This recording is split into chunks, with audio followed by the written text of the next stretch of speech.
اللہ تعالیٰ کا ارشاد پاک وَأَنْتُمُ الْأَعْلَوْنَ إِن كُنتُم مُؤْمِنِينَ، اے مسلمان قرآن آپ کا کیا کہتا ہے، غور سے سنیے۔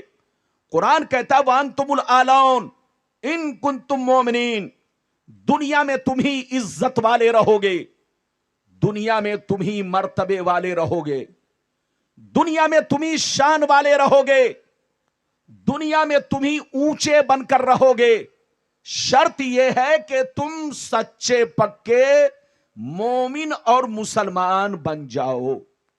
اگر اتنی بات سمجھ میں آ گئی تو سارا مجمع ہاتھ اٹھا کر بولو سبحان اللہ، اور زور سے بولو سبحان اللہ۔ قرآن کا انداز بیان دیکھو، قرآن کہتا ہے تم دنیا میں تم ہی عزت والے رہو گے، دنیا میں تم ہی شان والے رہو گے، دنیا میں تم ہی مرتبے والے رہو گے، دنیا میں تم ہی اونچے بن کر رہو گے، دنیا کی کوئی طاقت نہیں کہ تم سے نظر ملا کر بات کر سکے، شرط یہ ہے تم سچے پکے مومن بن جاؤ، مسلمان بن جاؤ، تب یہ مرتبہ تم کو ملے گا، تب یہ مقام تم کو ملے گا، تب یہ عہدہ تم کو ملے گا کہ تم دنیا میں عزت والے بن کر رہو گے، شان والے بن کر رہو گے۔ لیکن جس دن تمہارے اعمال بگڑ گئے، ایمان بگڑ گئے، تو یاد رکھو ذلت و رسوائی تمہارے سامنے ہوگی، بربادی تمہارے سامنے ہوگی۔ میری طرف دیکھیے، مومن کہنا تو آسان ہے لیکن مومن بن کر رہنا بڑا مشکل کام ہے۔ آپ سمجھتے ہیں صرف کلمہ پڑھ لیا مومن بن گئے، لا الہ الا اللہ محمد رسول اللہ پڑھ لیا ہم مومن ہو گئے، ایسا نہیں ہے۔ مومن ہونے کے لیے صرف کلمہ پڑھ لینا کافی نہیں ہے، بلکہ مومن ہونے کے لیے ضروری ہے کہ تمام کفری چیزوں سے بچنا ہوگا، کفر سے بچنا ہوگا، شرک سے بچنا ہوگا۔ اللہ نے جن چیزوں کو کفر کہا ہے ان چیزوں سے بچنا ہوگا، اللہ نے جن چیزوں کو شرک کہا ہے اس شرک سے بچنا ہوگا، تب تم مومن بن کر رہو گے۔ مومن کس کو کہتے ہیں؟ ادھر دیکھو، مومن اس کو کہتے ہیں جو اللہ کی وحدانیت پر ایمان رکھے، رسول کی رسالت پر ایمان رکھے، اللہ کو ایک مانے، اللہ کو رحمان اور رحیم مانے۔ مومن اس کو کہتے ہیں جو نماز کو اپنے اوپر فرض سمجھے، روزہ کو فرض سمجھے، حج کو فرض سمجھے، زکوٰۃ کو فرض سمجھے۔ مومن اس کو کہتے ہیں جو حلال کو حلال سمجھے، حرام کو حرام سمجھے، سود کو سود سمجھے اور تجارت کو تجارت سمجھے، بزنس کو بزنس سمجھے۔ مومن اس کو کہتے ہیں، ادھر دیکھیے، مومن اس کو کہتے ہیں جو تمام ضروریات دین پر پختہ ایمان رکھے۔ آپ کلمہ پڑھتے ہیں، آپ نماز پڑھتے ہیں، آپ روزہ رکھتے ہیں، لیکن اگر آپ نے حرام کو حلال سمجھ لیا تو کافر ہو گئے، اگر آپ نے حرام کو حلال سمجھ لیا تو کافر ہو گئے۔ جیسے مان لیجئے کوئی مسلمان سود کھاتا ہے، اگر سود کو حرام سمجھ کر کھاتا ہے تب تو گناہ ہے، لیکن اگر سود کو حلال سمجھ کر کھاتا ہے تو وہ مومن نہیں، اب کافر ہو گیا۔ کیا ہو گیا؟ زور سے بولو، کافر ہو گیا۔ گرچہ وہ کلمہ پڑھ رہا ہے، گرچہ وہ داڑھی رکھے ہے، گرچہ وہ ٹوپی پہنے ہے، گرچہ اس کا نام عبداللہ ہے، گرچہ اس کا نام عبدالستار ہے، لیکن اگر سود کو اس نے حلال سمجھ کر کھایا، جائز سمجھ کر کھایا تو وہ کافر ہو گیا۔ شراب پینا حرام ہے، لیکن اگر کسی مسلمان کے بچے نے یہ کہا ارے مولانا لوگ اپنا فتویٰ جیب میں رکھے، ہمارے لیے تو شراب پینا حلال ہے، جائز ہے، تو ایسا کہنے والا کافر ہو گیا۔ گرچہ کلمہ پڑھتا ہو، گرچہ نماز پڑھتا ہو، گرچہ داڑھی رکھتا ہو، وہ کافر ہو گیا۔ اس وقت تک مسلمان نہیں ہوگا جب تک کہ توبہ کر کے پھر سے کلمہ نہ پڑھ لے، جب تک کہ توبہ کر کے پھر سے کلمہ نہ پڑھ لے۔ تو مومن اس کو کہتے ہیں جو حلال کو حلال سمجھے، حرام کو حرام سمجھے، فرض کو فرض جانے۔ زور سے بولو، فرض کو فرض جانے۔ اللہ نے جو چیزیں ہم پر فرض کیا ہے اس کو فرض جانے، نماز پنجگانہ پڑھے، روزہ رکھے، حج کرے، زکوٰۃ دے، اس کا نام مومن ہے۔ اور مسلمان کس کو کہتے ہیں؟ ادھر دیکھیے، مسلمان وہ ہے کہ جس کی ظاہری زندگی شریعت کے مطابق ہو، جس کی ظاہری زندگی شریعت کے مطابق ہو، جس کا چال چلن شریعت کے مطابق ہو، جس کا کپڑا شریعت کے مطابق ہو، جس کی ٹوپی شریعت کے مطابق ہو، جس کے گھر کا ماحول شریعت کے مطابق ہو، جس کی بیوی جس کے بچے شریعت کے مطابق ہو، مسلمان اس کو کہتے ہیں جو 5 وقت نماز کا پابند ہو، مسلمان اس کو کہتے ہیں جو شراب کی بھٹیوں سے دور رہتا ہو، مسلمان اس کو کہتے ہیں کہ نام پوچھنے کی ضرورت نہ پڑے، آدمی گفتگو سن کر کہہ دے یہ نبی کا غلام ہے، آدمی کردار دیکھ کر کہہ دے یہ نبی کا غلام ہے، آدمی کیریکٹر دیکھ کر کہہ دے یہ نبی کا غلام ہے، آدمی اس کا چہرہ دیکھ کر کہہ دے یہ نبی کا غلام سچا پکا مسلمان ہے۔ بات سمجھ میں آ رہی ہے؟ ارے زور سے بولو، بات سمجھ میں آ رہی ہے؟ اگر سمجھ میں آ رہی ہے تو ہاتھ اٹھا کر بولو سبحان اللہ۔ یہ بتاؤ ہم لوگ کیا ہیں؟ زور سے بولو، مسلمان۔ ہاتھ اٹھا کر بولو، ارے زور سے بولو کیا ہے؟ مسلمان ہے۔ ادھر دیکھیے، اللہ کا شکر ہے کہ اللہ نے ہمیں مسلمان بنایا، نبی کا غلام بنایا۔ آپ کو معلوم ہے مذہب اسلام جتنا خوبصورت مذہب ہے دنیا میں، یاد رکھیے اگر کوئی دین ہے تو صرف اللہ کا دین، دین اسلام ہے۔ باقی دنیا میں جتنے دین ہے، جتنے مذاہب ہیں، جتنے دھرم ہیں، لوگوں نے اپنے سے بنا رکھا ہے۔ ایک ہی دین، اللہ کا دین اسلام ہے۔ ایک مذہب اللہ کا، بولو وہ دین اسلام ہے۔ تم مسلمان کے بچے ہو، مذہب اسلام کے ماننے والے ہو، جہاں رہو مسلمان بن کر رہو، اپنا کردار صحیح رکھو، اپنا کیریکٹر صحیح رکھو۔ تم سمجھتے ہو صرف پیسہ کما لینا زندگی ہے، پیسہ کما لینا زندگی نہیں ہے، پیسے کے ساتھ ساتھ اللہ کی عبادت کرنا بھی زندگی ہے۔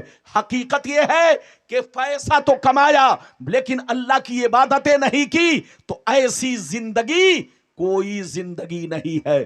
آج آپ میری پوری تقریر سنیے، بعد میں فیصلہ کیجئے کہ غلام ربانی نے آپ کو کون سا پیغام پیش کیا ہے۔ اجازت ہے تو پہلے حدیث سناؤں۔ سارا مجمع ہاتھ اٹھا کر بولو سبحان اللہ، اور زور سے بول دو سبحان اللہ، اور زور سے بولو سبحان اللہ۔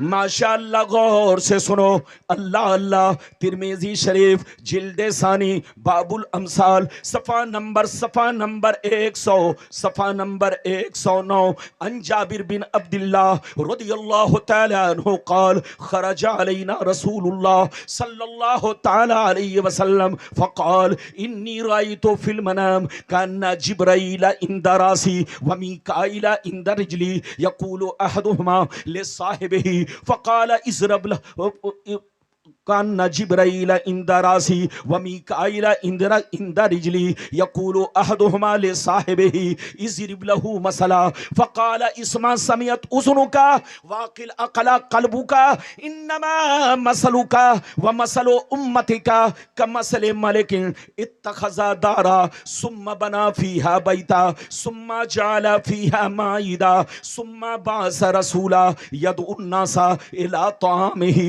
فمنهم من اجاب الرسول ومنهم من تركه فالله هو الملك والدار هو الاسلام والبيت والجنه وانت يا محمد رسول فمن اجابك دخل الاسلام دخل الجنه ومن دخل الجنه اكل ما فيها۔ زور سے بول دو سبحان اللہ، اور زور سے بولو سبحان اللہ۔ ادھر دیکھو، حضرت جابر رضی اللہ تعالیٰ عنہ فرماتے ہیں کہ ایک دفعہ میرے پیغمبر صحابہ کے درمیان آئے اور صحابہ سے کہا صحابہ آج میں نے سپنا دیکھا ہے۔ کیا کہا؟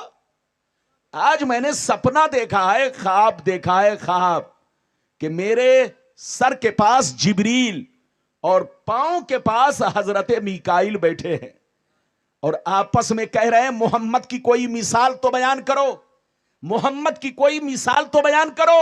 آپس میں کہہ رہے ہیں جبریل میکائیل سے، اور میکائیل جبریل سے کہہ رہے ہیں کہ محمد کی کوئی مثال تو بیان کرو۔ نبی فرماتے ہیں ادھر دیکھیے حضرت جبریل نے کیا کہا سنیے. حضرت جبریل نے کہا سرکار آپ کی مثال، آپ کے امت کی مثال اس بادشاہ کی طرح ہے جس نے ایک حویلی بنائی، حویلی میں گھر بنایا، گھر میں دسترخوان بچھوایا، دسترخوان پہ کھانا لگوایا اور اپنے آدمی کو بھیجا، جاؤ لوگوں سے کہہ دو بادشاہ کی طرف سے دعوت ہے. تو جس نے دعوت قبول کی آ کر کھانا کھایا، جس نے قبول نہیں کیا کھانا نہیں کھایا. یا رسول اللہ بالکل اسی طرح اللہ بادشاہ ہے، اسلام حویلی ہے، مکان جنت ہے، اور آپ خدا کے رسول ہیں. آپ نے لوگوں سے فرمایا نماز پڑھو، آپ نے فرمایا روزے رکھو، آپ نے فرمایا حج کرو، آپ نے فرمایا زکات دو، آپ نے فرمایا اے عورتوں پردے میں رہو. یا رسول اللہ جس نے آپ کی دعوت کو قبول کر لیا وہ اسلام میں داخل ہو گیا، اور جو اسلام میں داخل ہو گیا وہ جنت میں داخل ہو گیا، اور جو جنت میں داخل ہو گیا جنت کی نعمتیں ان کو ملیں گی. ہاتھ اٹھا کر بولو سبحان اللہ، اور زور سے بولو سبحان اللہ. بات سمجھ میں آ رہی ہے؟ اور زور سے بولو بات سمجھ میں آ رہی ہے؟ جبریل نے کیا کہا؟ سرکار آپ کی مثال، آپ کے امت کی مثال اس بادشاہ کی طرح ہے جس نے ایک حویلی بنائی، حویلی میں گھر بنایا، گھر میں دسترخوان بچھوایا، دسترخوان پہ کھانا لگوایا اور اپنے آدمی کو بھیجا، جاؤ لوگوں سے کہہ دو بادشاہ کی طرف سے دعوت ہے. تو جس نے دعوت قبول کی کھانا کھایا، اور جس نے قبول نہیں کی کھانا نہیں کھایا. سرکار بالکل اسی طرح اللہ بادشاہ ہے، اسلام حویلی ہے، حویلی مکان جنت ہے، جنت. تو جس نے آپ کی دعوت قبول کی، جس نے نماز پڑھی، جس نے روزہ رکھا، جس نے حج کیا، جس نے زکات دی، عورتوں نے پردہ کیا، پردے میں زندگی گزاری، شوہر کی خدمتیں کی. یہ اللہ کے رسول جس نے آپ کی دعوت قبول کیا وہ اسلام میں داخل ہوا، اور جو اسلام میں داخل ہوا وہ جنت میں داخل ہوا، اور جو جنت میں داخل ہوا جنت کی نعمتیں ان کو ملیں گی، جنت کا عیش و آرام ان کو ملے گا، جنت کی راحتیں ان کو ملیں گی. اے مسلمان یاد رکھو جنت کوئی بولو جنت کوئی چھوٹی موٹی چیز نہیں ہے. آپ یہ مت سمجھنا، ادھر دیکھو ہلکے میں مت لینا. جنت میں جانا کوئی آسان نہیں ہے. آدمی سمجھتا ہے ایک وقت کی بولو ہم ایک چھوٹی سی نیکی کر لیں گے جنت میں چلے جائیں گے. یہ تو رب کے فضل پر موقوف ہے. زور سے بولو جنت رب کے فضل پر موقوف ہے. اگر رب چاہ لے گا تو ایک سجدے سے تمہیں جنت دے دے گا. زور سے بولو ایک سجدے سے تمہیں جنت دے دے گا. اور رب کریم اگر فضل نہیں فرمایا تو چاہے تم کچھ بھی رہو جنت میں نہیں جا سکتے. تو جنت کی آرزو ہے تو سچے پکے مسلمان بنو، اپنے رب سے محبت کرو، اپنے رسول سے محبت کرو، شراب جوا سٹا سے بچو، پیسے کماؤ، خوب کماؤ، بمبئی جاؤ کروڑ پتی بنو، ارب پتی بنو، خوب پیسے کماؤ. لیکن اے ہمارے بچوں ادھر دیکھو پیسے حلال کماؤ، پیسے جائز کماؤ، ناجائز پیسہ مت کماؤ. ناجائز پیسے میں برکتیں نہیں ہوتی ہے. دیکھنے کو لگتا ہے کہ ہم نے بہت بڑا مکان بنا لیا، دیکھنے میں لگتا ہے ہم نے بہت بڑی زمین خرید لیا، لیکن قسم خدا یاد رکھیے وہ پیسہ منٹوں میں برباد ہو جاتا ہے، آپ کو پتہ بھی نہیں چلے گا. جہاں رہو حلال پیسہ کماؤ، جائز پیسہ کماؤ، اور نماز ضرور پڑھو. ہاتھ اٹھا کر بولو نماز ضرور پڑھو. سننے میں آیا ہے آپ کی بستی کے لوگ نماز کم پڑھتے ہیں. بتاؤ بستی کے کتنے لوگ ہیں جلسے میں؟ ارے بولو اس بستی کے کتنے لوگ ہیں جلسے میں؟ ذرا ہاتھ اٹھاؤ. بستی کا کوئی نہیں ہے. جلسہ کرانے والوں نے پنڈال لگا دیا، جلسہ سجا دیا، لیکن لگتا ہے کہ اس بستی کا کوئی آدمی جلسے میں نہیں ہے.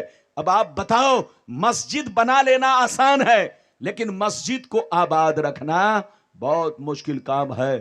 یاد رکھو